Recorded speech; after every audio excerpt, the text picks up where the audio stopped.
Hey everyone, Richard Gibbons, MLS Director for Southwest MLS, and I want to talk today about some issues that we're seeing with the Burnco Assessor's website. So you all should know by now that we have this new rule that passed earlier this year about getting the tax levy disclosure from the assessor's website, and I want to dig a little bit more into the why behind that, and also talk about what you can do when you're seeing issues like this. So the issue that's happening, and it's only to some people, is that when you get to this point on the assessor's website and you click on calculate, it'll just sit there. It won't do anything.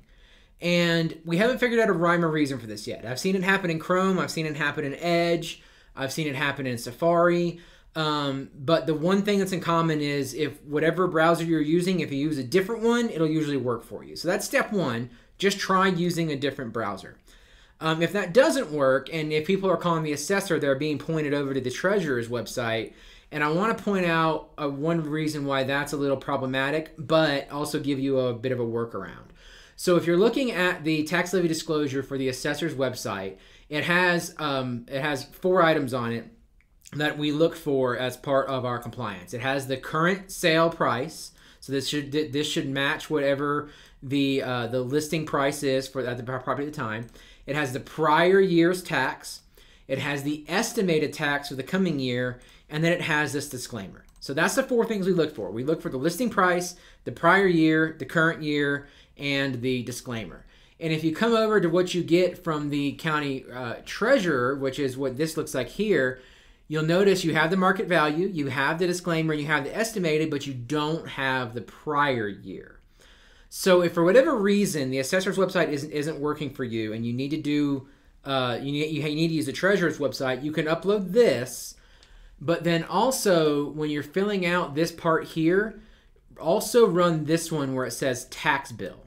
Run this one as well, and that'll give you something that looks like this. And if you include that along with the data that you get from the treasurer here, then that covers all 4 things. Because this has your estimated tax and the disclaimer and the market value, and this has the current year tax. So if for whatever reason the assessor's website is not working, you can do that. You can do the treasurer's property tax estimate combined with the treasurer's tax bill, and that meets the requirements for the rule. Of course, the assessor is the preferred way because everything's just on one sheet, right? You're not having to deal with multiple documents and things like that, but that is a workaround for you. As far as this issue with the property appraiser's website, it's something we're looking into. I spent a good half hour on it early today with someone's computer. It was happening on side by side with mine. Could not figure out a rhyme or reason as why it's happening. The one thing we know is if you try a different browser, it usually works. And it doesn't seem to be it doesn't seem to be widespread. Some people's computers it works, some people it doesn't. So ask around in your offices, maybe somebody else can run it for you. There's just some other options out there for you. So that's the difference between the assessor and the treasurer. If you're going to use treasurer, make sure you include uploading that tax bill as well, so you have the current year. And if you have any questions, give us a call down here at the bottom, support@SWMLS or 505-843-8833. Thanks, you'll have a great day.